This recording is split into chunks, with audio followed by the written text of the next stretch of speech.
አንቺ ማን ስለሆንሽ ነው ልጄን የምትመቻት? ተናገር እንጂ ምን ይዘጋሻል? ታዴ ቆይ አንዴ ላስረዳችሁ። ምንድን ነው የምታስረዳኝ?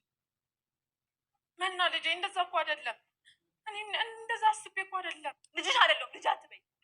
ልጅ መናዬ አትንኪያት ልጄ። በጣም ሞኝ ነኝ። ፈሪሃ ላምናት ይገባል።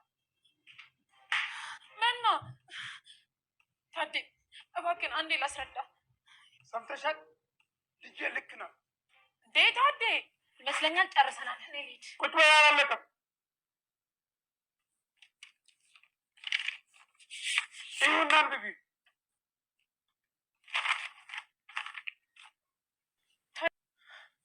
ታዴ ለእኔ ፍቺ። ለእኔ? አዎ ፍቺ።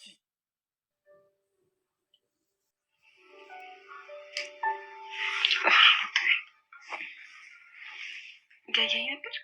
ሲያንቅሽ ነው አይደል እንደዚህ የምታደርጊው? አዎ። አንተም ከዚህ በፊት እንደዚህ ሳደርግ አይተኸኛል ማለት ነው። ሲጨንቅሽ ስትናደጂ እንደዚህ ታደርጊያለሽ። ሰው ሲያስተውልክ ደስ ይላል። እውነትሽ ነው። አዎ።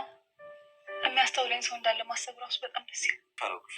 አመሰግናለሁ። ስለ ራሴ አንድ የማውቀው ነገር ማንም እንደማይወደኝ ነው። ፈሪያ እባክሽ እንደዚህ አትበይ። ማን ብለህ የጠራኸኝ? ፈሪያ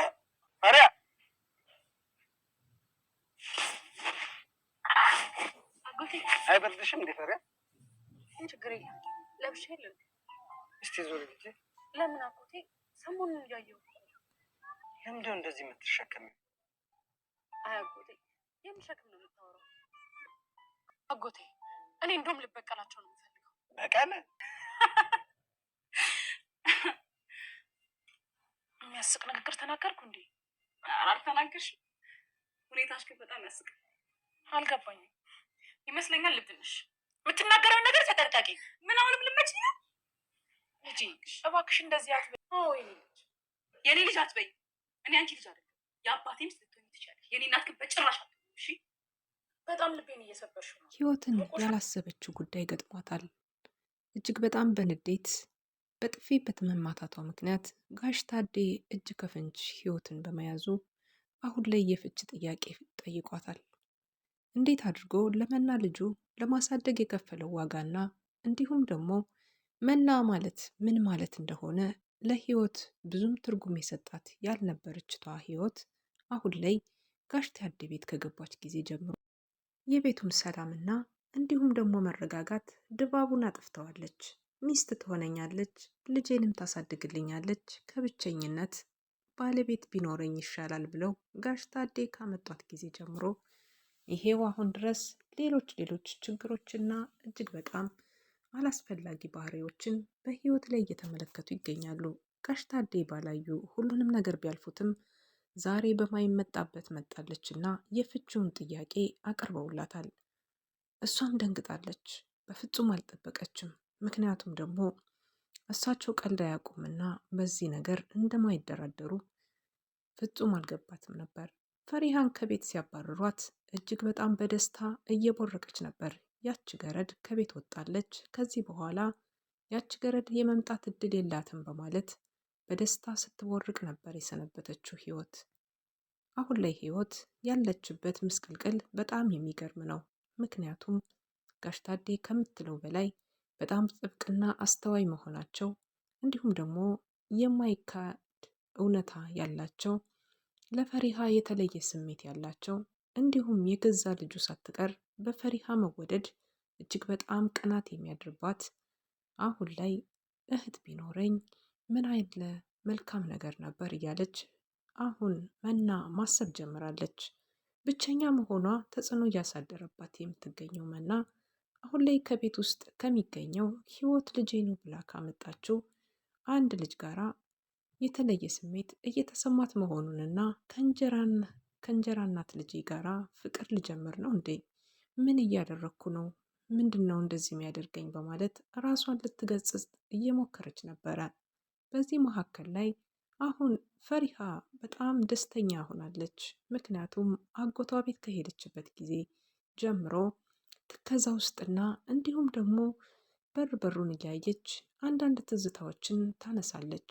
ለመበቀልም ሀሳቡና እንዲሁም ደግሞ እንዴት በዚህ አይነት ሁኔታ እኔን ሳይረዱ ለምን ያባርሩኛል ከቤት በማለት ሰበብ በጣም ተናዳ በቀል አድርጌ ሄዳለሁ እነሱ ቤት በማለት ለአጎቷ ትነግረዋለች።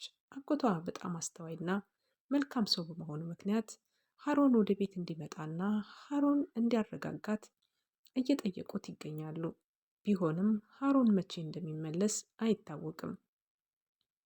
ሀሮን ሻንጣውን በሚያዘጋጅበት ወቅት ነበረ አቶ ታዴ እባክህን አትሂድ በማለት እሳቸው ቢለምኑት ነው እንጂ የቀረው እሱ ወደ ፈሪሃ ለመሄድ ዝግጅት እያጠናቀቀ ነበረ። ለዛ ነው የፈሪሃ አጎት ደጅ ደጁን እየተመለከቱ የሚመጣ ሰው እንዳለ ሁሉ አንጋጠው ይመለከታሉ። ፈሪሃም በጥርጣሬ አይን ምን ሆነህ ነው አጎቴ ደጅ ደጁን ትመለከታለህ? የሚመጣ ሰው አለ እንዴ? በማለት እሷም አሻግራ ብትመለከትም ማንም ሰው የለም። ግን ደግሞ አንድ ሰው የሚጠብቁት ሰው እንዳላቸው አድርገው ያስባሉ። አሁንም ፈሪሃ በሀሳብ ውስጥና እንዲሁም ደግሞ አሁን ላይ በበቀል እወጣለሁ ያለችው ፈሪሃ አንድ ሰው እንደሚመጣና ሊያገኛት እንደፈለገ አጎትየው ሲነግሯት በደስታ ቅልጥ አለች። ሀሳቧ ሁሉ ተሰረቀ። ምክንያቱም ፈሪሃ አንድን ሰው በውስጧ ላይ ያነገሰች ትመስላለች። እሱም ሀሮን ነው። ሀሮን ደግሞ የህይወት ልጅ ነው። ህይወት ደግሞ ለፈሪሃ እጅግ በጣም ጠላቷና በጣም የማይዋደዱ አንድ ቤት ሆነው መኖር የማይችሉ መሆናቸውን ደጋግመው አሳይተዋል። ፈሪሃ ለእውነት የቆመች ሴት ስትሆን የቤት ሰራተኛ ሆና ከጋሽ ታደ ቤት ብታገለግልም ግን ደግሞ የተደበቀ ማንነትና እውነት ይዛ ነው እዛ ቤት ያለችው። የፈሪሃን ማንነት እስካሁን ድረስ ማንም በግልጽ ያወቀ ሰው ባይኖርም ፈሪሃ እዚህ ቤት ምን ልትሰራ መጣች የሚለውን ጥያቄ ሀሮን ያገኘው ይመስላል። ምክንያቱም የአባቴን ፎቶ ስትል የሰማት ይመስሎታል። በወደቀ ጊዜ የሰማውን ድምፅ ማመን አቅቶታል። አባቴ እያለ ነበረ ወለሉ ላይ የተዘረረው። ምክንያቱም ደግሞ ፈሪሃ በአሁኑ ሰዓት የጋሽ ታዴ ልጅ መሆኗን እና በማደጎ ቤት ማደጓን ማንም የሚያውቅ የለም ከሷና ከአጎቷ ውጭ። አሁን ግን አንድ ሰውም ተቀላቅሎታል፣ ሀሮን። በዛሬው ዕለት ፈሪሃ ባትኖርም ፈሪሃ ልትመሰገን የቻለችበት አጋጣሚ አለ። ምክንያቱም መና በጣም ገርማታል። መና ለምንድን ነው የተገረመችው? ስልኩን ስታነሳው ማይ ላቭ የሚለውን እናቴ ናት የደወለች በማለት እንዴት የእናትሽን ስልክ ቁጥር ማይ ላቭ ብለሽ ሴቭ አደረግሽው በሚለው ነበረ ጸቡ የጀመረው። የማያባራው ጸብ ቀጥሏል። ምክንያቱም ጋሽ ታዴ አባቴ ይሄው ችላ ብሎኛል፣ እኔን አይወደኝም፣ ማንም ትኩረት ለእኔ አይሰጠኝም በማለት መና አባቷን ስታታጥለው ነበረ። ምክንያቱ ደግሞ ብቸኝነቷ ጎድቷታል። እናቷም ጥላት እንደሄደች እና እንዳረፈች እየነገረች ግን ደግሞ ማንም ሰው ላይን ሊሰማኝና ሊወደኝ አልቻለም። አባቴ እንኳን በእንጀራ እናቴ ስደበደብ እያየ ዝም አለኝ በማለት ለህይወት እየነገረቻት ነበር። አየሽ እኔን ማንም ሰው አይወደኝም፣ ማንም ሰው አይፈልገኝም። ካጠገባቸው ሁኝ እንኳ ሌሎች ናቸው የሚታያቸው፣ እኔ እንደ ሰው አይደለሁም በማለት ራሷን እየጣለችው ትገኝ ነበረ። ዛሬ አባቷ ያደረጉት ጀብድነት በጣም አስደስቷት ይሆናል። ምክንያቱም ለልጃቸው ሲሉ የከፈሉት ዋጋ አሁን ላይ እንዲገባት አድርገው ህይወትን ከህይወታቸውን ሊያስወጧት አስበዋል። ሁላችንም ስብሰባ አለን እና ወደ ሳሎን እንድትመጡ ተብለው ሁሉም በተሰበሰቡበት ቦታ አንድ ብስራት ይዘዋል። አንዲት ወረቀት እየከፈቱ ሀሮን ልጄ አንተም ሰምተሃል በማለት እኔ አባዬ ነግሬዋለሁ ብላ ቅድም ትላለች። በነገራችን ላይ ይሄ ሁሉ ነገር እያለ ነገሩን ያቀለዋል። ጥሩ ነው እንኳን ነገርሽው አሉና ወረቀቱን ከፍተው ሲያሳዩት ይሄን እንድታነቢው ነው የምፈልገው ብለው ህይወት ያንን ወረቀት ከመቀበሏ በፊት በቃ ይቅርታ ነው አይደለ?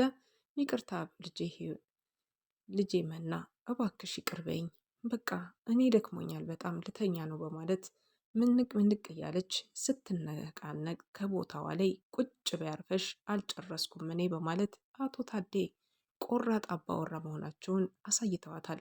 እስክትርበተበትና የምትገባበት እስኪጠፋት ድረስ ከነበረችበት ወንበር ትቀመጣለች። በዛ ቅስፈት ነበረው ያንን ወረቀት ማንበቧንና የተጻፈውን ጽሑፍ ማመን ያቃታት።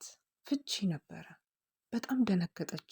በጣም ነው የደነገጠችው። ምክንያቱም እዚህ ቤት ስትገባ የአቶ ታዴን ንብረት ሙልጭ ለማድረግ እንጂ አቶ ታዴን ልጃቸውን ፈልጋ ልታሳድግ እንደ ልጃቸው ወይም ደግሞ ከሳቸው ወልዳ ከብዳ መልካምን ህይወትና ትዳር እዘራበታለሁ ብላ አልነበረም እዚህ ቤት ስትመጣ። ይህንን ደግሞ ፈሪሃ ብቻ ነበረች የተረዳቻት።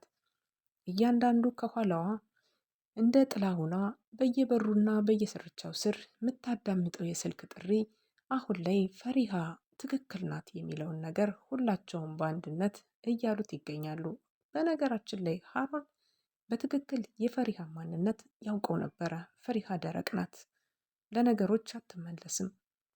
ምንም አይነት ነገር ቢሆን እውነት ከሰማችው እውነት ነው ለማድረግ ወደኋላ እንደማትልና እንደማትሸሽ እዛ ቤት ውስጥ ከሆነች ሁላቸውንም እንደሚዋረዱና ፈሪሃ መኖሯ ለቤቱ በጣም መጥፎና አስጊ መሆኗን ነበር የሚረዱት። ሀሮን በሚስጥር ይዞታል የፈሪሃን ጉዳይ። በተለይ የልጅነት ፎቶውን የአቶ ታዴን ፎቶ ይዛ ያገኛት ሀሮን አምጪ አምጪ በሚባባሉት ሰዓት ላይ ነበረ ጸቡ ተጓግሎ በያዘችው ድስት ልትመታው የቻለችው። በዛ ቅስፈት ላይ ብዙ ነገሮች ተፈጠሩና የፈሪሃ ከቤት መውጣት ምክንያት ሆነ ማለት ነው። ህይወትም እንዲሁም ደግሞ መና እጅግ በጣም ቦርቀው ነበረ። ይህ ፈሪሃ መውጣት ከቤት ሙሉ ቤቱን ደስ ያሰኘዋል ነበር ያሰቡት። ግን ደግሞ በተቃራኒው ጋሽ ታዴ ባሰቡት መንገድ ልጆቹ አልሄደላቸውም። ምክንያቱም ለፈሪሃ የተለየ ስሜት አላቸው። ልባቸው ይደነግጣል። ልጄን ትመስለኛለች ይላሉ። ግን ደግሞ እውነታው እሳቸው ልባቸው ቢደነግጥም እውነት ነበረ። ልክ ነበሩ። ልጃቸው ናት። ግን ደግሞ ጊዜና ወቅት ይፈልጋልና በቀጥታ አልተናገረችምና ስለ ማንነቷ ልትናገር አላሰበችውምና ፈሪሃ በአሁኑ ሰዓት ላይ አጎታ ጋር ብትሆንም ግን ደግሞ ልቧ ከነሱ ጋር መሆኑ እንደሸፈተ አሁንም ድረስ አለች። ፈሪሃ እውነት እድል ቀንቷት ወደዚህ ቤት ትመለስ ሲሆን ሀሮንና እንዲሁም ደግሞ መና የጀመሩት የፍቅር አይነት ባህሪ እንዴት ነው መና ልታስቆም የምትችለው? ምክንያቱም መና ብቸኝነቷ አሁን ላይ አጉላ መጥፎ መጥፎ ሀሳቦችን እያሰበች ትገኛለች። ከእንጀራ እናት ልጇ ጋር እንደዚህ አይነት ነገር መጀመሪያ ተገቢ ነው እንዴ ብላ ራሷን መጠየቅ ጀምራለች። እውነቷን ነው። ማሰቧ ካልቀረ ጥሩ ነገር ማሰቧ አሪፍ ጊዜን ይፈጥርላታል። ህይወት ከዚህ ነገር እንዴት አድርጋ ልታልፍ ትችላለች? ምክንያቱም ህይወት የመጣባት ጣጣ አላማና ፕሮግራሟን አሳክታ ከዚህ ቤት ያለውን ንብረት ጠርጋ ለመሄድ ነበር። ግን ደግሞ ይሄንን ጠራርጋ ይዛ ለመሄድ ያሰበችው ነገር ሳይሳካላት በባዶ እጇ ልትወጣ ይሆን ወይስ ደግሞ የተለመደውን ያዞንባዋን እያነባች አሁንም ጋሽ ታዴ እግር ስር ወድቃ ይቅርታ ታስጠይቅ ይሆን? በእርግጥም መና አሁን ላይ ለሀሮን ስትል ይቅርታ እንዲያደርግላት አባትየውን ትለምንላትና ልትመለስ ትችላለች። አንድ እድል ልታገኝ ትችላለች።